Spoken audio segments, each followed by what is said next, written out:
Hello my dear student, welcome to back my YouTube channel AP Pharma. आज के इस video lecture में हम आपके लिए लाए हैं एल्किन्स का मेथड ऑफ प्रिपरेशन, उसकी physical property and chemical property के बारे में। तो चलिए हम लोग सबसे पहले स्टार्ट करते हैं एल्किन्स के बारे में। एल्किन्स होते क्या हैं? एल्किन्स को हम ओलिफिन्स के नाम से भी जाना जाता है, यानी एल्किन्स को ओलिफिन्स के नाम से भी जानते हैं। और ये जो एल्किन्स होते हैं हमारे अनसेचुरेटेड हाइड्रोकार्बन्स होते हैं। अनसेचुरेटेड का मतलब that have a double bond, यानी इसके पास डबल बॉन्ड होंगे, इसलिए इनको हम अनसेचुरेटेड हाइड्रोकार्बन के नाम से जानते हैं। जैसे अभी एग्जांपल की बात करें तो जैसे CH2 double bond CH2। Clear है? तो नेक्स्ट हम चलते हैं कि इसका जो जनरल फार्मूला होता है वो होता है आपका एल्किन्स का जो जनरल फार्मूला होता है वो होता है CnH2n। यानी एल्किन्स का जो जनरल फार्मूला होगा वो क्या होगा? CnH2n। नेक्स्ट चलते हैं इसके सबसे पहले मेथड ऑफ प्रिपरेशन की ओर। Method of preparation of alkenes में सबसे पहला जो प्रिपरेशन है वो है डिहाइड्रेशन ऑफ एल्कोहल। तो डिहाइड्रेशन का मतलब क्या होता है? डिहाइड्रेशन का मतलब क्या होगा? Removal of water. क्या होगा? रिमूवल ऑफ वाटर, यानी वाटर का रिमूवल क्या कहलाता है? डिहाइड्रेशन। तो ये जो रिमूवल होगा वो किसके प्रेजेंस में होगा? यानी it takes place in the presence of concentrated H2SO4, H3PO4 या एल्यूमिना Al2O3। यानी ये कंसंट्रेटेड एसिड के प्रेजेंस में देखने को मिलता है। तो यहाँ पे देखिएगा, और डिहाइड्रेशन का मतलब वाटर का रिमूवल करना है, तो OH रिमूव होगा और इधर से एक H रिमूव होगा। जब OH इधर से रिमूव होगा और H इधर से रिमूव होगा तो यहाँ से क्या रिमूव होगा? वाटर बाहर लिबरेट होगा और क्या बन जाएगा? इथाइलिन। तो जैसे सबसे पहला जो एग्जांपल हमने लिया है वो लिया है किसका? इथेनॉल का। अब इसमें इथेनॉल का जैसे बनाने की करें तो यहाँ पे क्या बनेगा? इस तरह से CH2, और ये इसी स्ट्रक्चर को मैंने इस फॉर्म में लिखा है। अब यहाँ से हमको क्या करना है? ये वाटर्स को क्या करना है? लिबरेट कर देना है। क्या कर देना है? लिबरेट कर देना है। तो हमारा जो प्रोडक्ट बन जाएगा वो CH2 double bond CH2 double, क्योंकि हमको कराना क्या है? डिहाइड्रेशन। तो नेक्स्ट चलते हैं डिहाइड्रोहेलोजिनेशन ऑफ एल्किल हैलाइड्स। अब यहाँ पे अभी आपने डिहाइड्रेशन पढ़ा, अब यहाँ पे डिहाइड्रोहेलोजिनेशन, इसका क्या मतलब हुआ? डिहाइड्रो का मतलब हाइड्रोजन और हैलोजेंस, यानी हाइड्रोजन और हैलोजेंस का साथ साथ रिमूवल होना है, उसको बोलते हैं डिहाइड्रोहेलोजिनेशन। उसको क्या बोलेंगे? डिहाइड्रोहेलोजिनेशन। और ये किसके प्रेजेंस में होगा? एल्कोहलिक केओएच के प्रेजेंस में। किसके प्रेजेंस में? एल्कोहलिक केओएच के प्रेजेंस में होगा। अब इसमें देखते हैं कि नेक्स्ट क्या है आपका? Ethyl bromide. ये इथाइल ब्रोमाइड एज एग्जांपल हमने लिया है। अभी अल्कोहलिक केओएच के प्रेजेंस में करेंगे तो ये इथाइलिन। अब यहाँ पे जैसे वहां पे OH लगा रहता था, इधर H, तो यहाँ पे क्या लगा रहेगा? H और Br। यहाँ से हम रिमूव कर देंगे HBr, और जैसे HBr रिमूव करेंगे तो यहाँ पे क्या बन जाएगा? इथाइलिन। अभी HBr रिमूव करते ही यहाँ पे इथाइलिन बन गया। यहाँ पे अगर डिहाइड्रेशन करते हैं तो यहाँ पे OH रहता और ये H रहता और ये रिमूव हो जाता। इसका जो ऑर्डर होगा हाइड्रोजन हैलाइड्स का, यानी हम कह सकते हैं कि एल्किल हैलाइड्स का जो ऑर्डर होगा डिहाइड्रो हैलोजिनेशन का, वो 3 डिग्री होगा, 2 डिग्री होगा और 1 डिग्री होगा। यानी अगर 3 डिग्री एल्किल हैलाइड्स है तो उसका डिहाइड्रो हैलोजिनेशन सबसे पहले होगा, उसके बाद 2 डिग्री का, उसके बाद 1 डिग्री का। नेक्स्ट चलते हैं कोल्बे इलेक्ट्रोलिसिस। ये क्या है आपकी? Kolbe electrolysis. कोल्बे इलेक्ट्रोलिसिस के लिए हमने सबसे पहले पोटेशियम सक्सीनेट लिया। क्या लिया? Potassium succinate. और इसको वाटर के प्रेजेंस में जब रिएक्शन कराया गया तो यहाँ पे क्या होगा? ये आपका क्या है? CO2 कार्बन डाई ऑक्साइड, ये इधर और इधर, ये दोनों आपके 2CO2 बाहर लिबरेट हो जाएंगे। और उसके बाद बचता है KOH, पोटेशियम हाइड्रोक्साइड। तो ये आपके 2 पोटेशियम है तो आपके 2 पोटेशियम हाइड्रोक्साइड बना लेंगे, और उसके बाद वाटर साथ साथ जो हाइड्रोजन बचेगा वो हाइड्रोजन से लिबरेट हो जाएगा। तो ये कोल्बे इलेक्ट्रोलिसिस के थ्रू भी हम क्या कर सकते हैं? इथाइलिन, या हम कह सकते हैं कि अनसेचुरेटेड डाइन्स एल्कीन्स को आप प्रिपेयर कर सकते हैं। नेक्स्ट आता है सेडजेक रूल। ये बहुत ही ज्यादा इंपॉर्टेंट और पूछा जाने वाला सवाल है। ये रूल्स आप देख सकते हैं कि this rule states that hydrogen is eliminated from the carbon with fewer number of hydrogen atoms. इसका क्या मतलब है? सीधा सीधा सा कि यहाँ पे आप देख सकते हैं कि यहाँ पे फंक्शनल ग्रुप क्या है? Hydroxyl group. फंक्शनल ग्रुप का जो अल्फा हाइड्रोजन होगा, चाहे इधर का चाहे इधर का, उस अल्फा हाइड्रोजन से हाइड्रोजन्स को रिमूव करेंगे या एलिमिनेट करेंगे जहां से नंबर ऑफ हाइड्रोजन एटम्स क्या होंगे? फ्यूअर होंगे, कम होंगे। क्या होंगे? कम होंगे। अब इधर देख सकते हैं, इधर अल्फा हाइड्रोजन पे नंबर ऑफ हाइड्रोजन कितने हैं? 3 है। इधर कितने हैं? 2 हैं। तो वहां से हाइड्रोजन को लिबरेट करना है जहां पे नंबर ऑफ हाइड्रोजन एटम्स क्या है, कम है। तो हम इधर से रिमूव करेंगे। जब इधर से एक हाइड्रोजन रिमूव कर देंगे तो इधर OH रिमूव होगा, तो H और OH के क्या मिलाएंगे, वाटर, H2O। और ये हमारा इसमें एल्केन्स में कन्वर्ट हो जाएगा। तो 80% जो हमारा एल्केन्स बनता है सर्जेक रूल्स के अकॉर्डिंग ये आपका बनता है, और 20% आपका ये वाला भी बनता है कि आपका ये जो उधर से रिमूव हो जाता है हाइड्रोजन, जिधर नंबर ऑफ हाइड्रोजन एटम्स ज्यादा होते हैं। तो सर्जेक रूल में सिंपल सा यही है कि आपका जो भी अल्फा हाइड्रोजन होगा वहां से हाइड्रोजन का जो भी रिमूवल होगा उसकी उसी जगह से होगा जहां पे नंबर ऑफ हाइड्रोजन एटम्स क्या होंगे, कम होंगे। और ये किसके प्रेजेंस में होगा, H2SO4 के प्रेजेंस में, यानी सल्फ्यूरिक एसिड के प्रेजेंस में। नेक्स्ट चलते हैं। अब आ जाते हैं इसकी फिजिकल प्रॉपर्टी के बारे में। किसके बारे में, इसकी फिजिकल प्रॉपर्टी। अगर आपका जो एल्कीन्स है वो 3 मेंबर्ड तक है, यानी आपका जैसे इथाइलिन हो गया, प्रोपाइलिन हो गया, मिथाइलिन हो गया, तो ये तीन 3 मेंबर्ड के हैं। तो ये हमेशा किस फॉर्म में रहेंगे, गैसियस फॉर्म में रहेंगे और ऑर्डिनरी टेम्परेचर पे।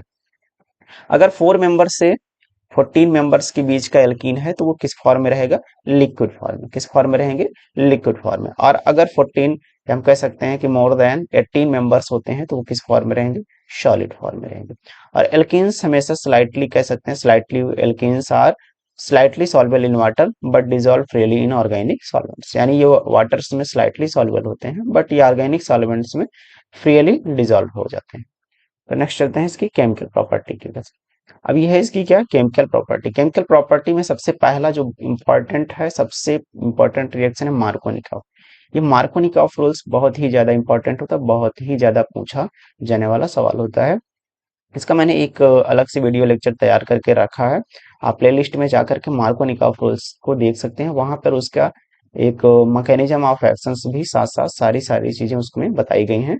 तो यहाँ पे हम लोग देख लेते हैं कि Markovnikov rule state that addition of compounds of the HX to unsymmetrical alkenes proceeds in such a way that the hydrogen of HX adds to the carbon carrying greater number of hydrogen atoms। इसमें simple सा सीधा सा बात है, इतना लंबा सा line लिखा हुआ है। इसका सीधा सा मतलब है कि HBr का जो H होगा, यानी आपका हाइड्रोजन हैलाइड्स का जो H होगा, वो वहीं पे जाके जुड़ेगा जहां पे नंबर ऑफ हाइड्रोजन एटम्स क्या होंगे, कम होंगे। क्लियर है। तो यहाँ पे क्या है, आप इधर से देख लीजिए, H है, ये H कहाँ पे जाके जुड़ेगा, इधर जुड़ेगा। सॉरी सॉरी, एक मिनट, ये आपका H किधर जाके जुड़ेगा, ये इधर। नंबर ऑफ हाइड्रोजन एटम्स ज्यादा है। क्लियर है, यानी यहाँ पे लिखा हुआ है क्या, greater number of hydrogen atoms. और इधर से Br कहाँ पे जाके जुड़ेगा, जहाँ पे number of hydrogen atoms come होगा। तो यहाँ पे जो आपका प्रोडक्ट बनेगा 80% का ये वाला बनेगा, और ये आपका 20%। तो मार्कोनिकॉफ रूल्स का जो मैकेनिज्म है आप नेक्स्ट वीडियो में उसको देख लीजिएगा जाके, और ये बहुत ही ज्यादा इंपॉर्टेंट है। नेक्स्ट आता है anti Markovnikov rules.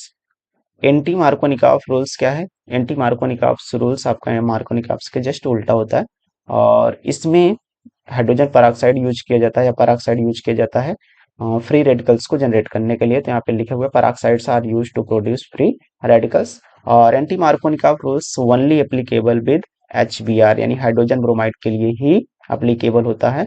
HF, HCl और HI के लिए अप्लीकेबल नहीं होता। जबकि वही मार्कोनिकॉफ रूल्स आपका इन चारों के लिए, HBr, HF, HCl और HI चारों के लिए अप्लीकेबल होता है। तो HF और HCl क्यों एप्लीकेबल नहीं होता, क्योंकि इसके द्वारा जो फ्री रेडिकल्स जनरेट होते हैं वो नहीं प्रोड्यूस हो पाते हैं इजिली तरीके से, क्योंकि इसकी बॉन्ड डिसोसिएशन एनर्जी क्या होती है, हाई होती है। बॉन्ड डिसोसिएशन एनर्जी का मतलब है कि HF और HCl यानी फ्लोराइड और क्लोराइड की जो इलेक्ट्रोनेगेटिविटी होती है बहुत ही ज्यादा हाई होती है, जिसकी वजह से इनका फोर्स ऑफ अट्रैक्शन बहुत ज्यादा होता है, जिसकी वजह से इनके बॉन्ड को तोड़ने में ज्यादा एनर्जी की जरूरत पड़ती है। और इनके साथ आयोडीन, आयोडीन का जो फ्री रेडिकल होता है बहुत ही इजीली तरीके से बन जाता है, और बनने की वजह से फिर से आपस में क्या होते हैं, कंबाइन करके आयोडीन के फॉर्म में कन्वर्ट हो जाते हैं, आयोडीन मॉलिक्यूल्स के फॉर्म में। इसीलिए ये भी आपका रिएक्शन नहीं दे पाता है। अब यहाँ पे आ जाते हैं रिएक्शंस में। यहाँ पे आपका HBr जो है, HBr में इसका जस्ट मार्कोनिकॉफ का जस्ट उल्टा होगा। जहां पे आपका हाइड्रोजन ऐड होता था ग्रेटर नंबर ऑफ हाइड्रोजन पे, उसके उल्टा होगा। अब यहाँ पे ग्रेटर नंबर ऑफ हाइड्रोजन पे आपका Br है। तो जैसे अब यहाँ पे आपका क्या हो चला जाएगा, इधर से H इधर जाएगा और आपका Br इधर जाएगा। तो अब आपका ये क्या है, ये वाला प्रोडक्ट जो बनेगा आपका 80% बनेगा, और ये वाला प्रोडक्ट आपका 20% बनेगा। क्यों? क्योंकि ये मार्कोनिक अप्स के जस्ट अपोजिट है। नेक्स्ट आते हैं ऑक्सीडेशंस के बारे में। नेक्स्ट आपका जो केमिकल प्रॉपर्टी है इसकी क्या है, एल्केन्स की केमिकल प्रॉपर्टी। इसमें लिखा हुआ है by 1% cold dilute alkaline KMnO4 potassium पर मैग्नेट। 1% कोल्ड एल्कलाइन पोटेशियम पर मैग्नेट को हम बेयर्स रिएजेंट के नाम से भी जानते हैं। ये वाला लाइन भी आप लोग याद कर लीजिएगा कि बेयर्स रिएजेंट क्या होते हैं। तो 1% कोल्ड डाइल्यूट एल्कलाइन पोटेशियम पर मैग्नेट को हम क्या बोलते हैं, बेयर्स रिएजेंट। ये जो बेयर्स रिएजेंट होते हैं, pink colour Baeyer's reagent decolourises by alkene is called the unsaturation. यानी जो पिंक बेयर्स रिएजेंट का जो कलर होता है वो पिंक कलर होता है और एल्कीन्स के प्रेजेंस में ये डीकलराइज हो जाते हैं। और ये डीकलराइज होंगे जैसे कि आपका अनसैचुरेशन, अनसैचुरेशन का मतलब डबल बॉन्ड आ गया, ट्रिपल बॉन्ड आ गया, तो उसके प्रेजेंस में क्या होते हैं, डीकलराइज हो जाते हैं। तो जैसे अभी आप एग्जांपल के रूप में देखेंगे तो इथाइलिन ये आपके अनसैचुरेटेड कंपाउंड से डबल बॉन्ड्स हैं। ये पोटेशियम परमैंगनेट के प्रेजेंस में क्या हो जाएगा, इथाइलिन ग्लाइकॉल में कन्वर्ट हो जाएगा। अभी क्या है, ये वाटर है, इस पे जाएगा, इसका ऑक्सीडेशन होगा, ऑक्सीडेशन होगा तो यहाँ पे क्या बनाएगा, इथाइलिन ग्लाइकॉल। बचा हुआ पोटेशियम, पोटेशियम हाइड्रोक्साइड और MnO2 का फॉर्मेशन कर लेगा। नेक्स्ट चलते हैं, सेकंड आपका ऑक्सीडेशन है आपका बाई हॉट पोटेशियम परमैंगनेट। अभी कोल्ड के साथ देखा तो वहां पे बेयर्स रिएजेंट, और अभी हॉट के साथ देखेंगे तो हॉट के प्रेजेंस में क्या होता है, it completely breaks the double bonds and give either ketone और बोथ। यानी ये जो आपका एल्केन्स का डबल बॉन्ड है इसको कंप्लीटली ब्रेक कर देता है, यानी कंप्लीटली ब्रेक कर देगा। और ब्रेक करने के बाद या तो ये कीटोन देगा या तो एसिड देगा या तो दोनों ही दे सकता है। अभी ये RCH और R-CH है, तो ये टूटेगा तो RCOOH और RCOOH का फॉर्मेशन करेगा, यानी एसिड का फॉर्मेशन करेगा।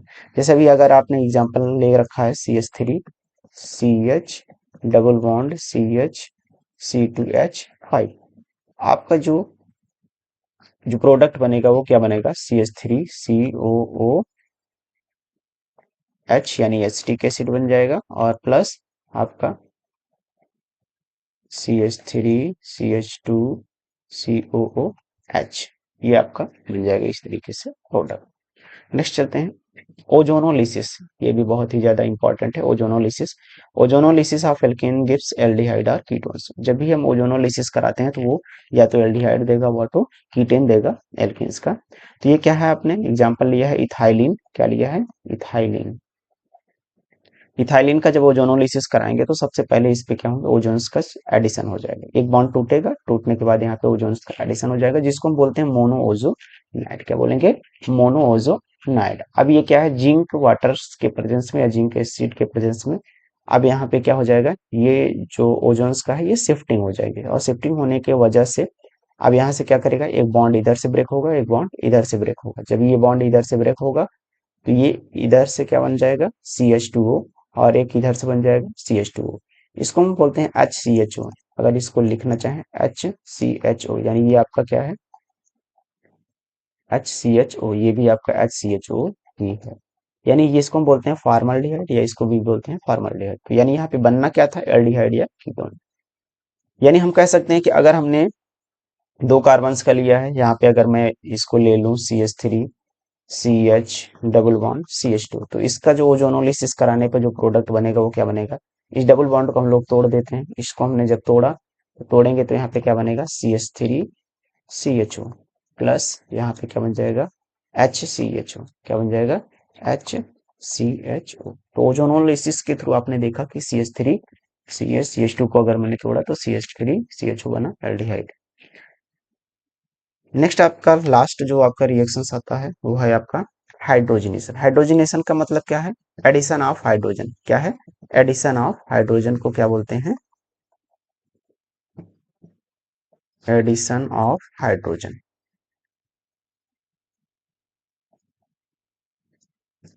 यानी हाइड्रोजन को ऐड करेंगे। यहाँ पे आपका क्या है, डबल बॉन्ड है, इथाइलिन है, इस पे हम हाइड्रोजन को ऐड करेंगे।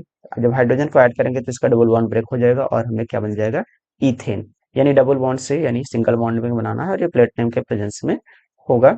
और हाइड्रोजनेशन का मतलब क्या है, एडिशन ऑफ हाइड्रोजन। ये सिंपल सा रिएक्शन है, ज्यादा इसमें कुछ है। आई होप ये वीडियो लेक्चर आपके लिए बहुत ही ज्यादा हेल्पफुल रहा होगा। अगर आप हमारे इस यूट्यूब चैनल पर नए हैं तो सबसे पहले चैनल को सब्सक्राइब कर लें, वीडियो को लाइक कर लें और बेल आइकन को प्रेस करना ना भूलें, ताकि आने वाले हर वीडियोज का नोटिफिकेशन आपको मिलता रहे। तो मिलते हैं नेक्स्ट वीडियो लेक्चर के साथ, तब तक के लिए नमस्कार।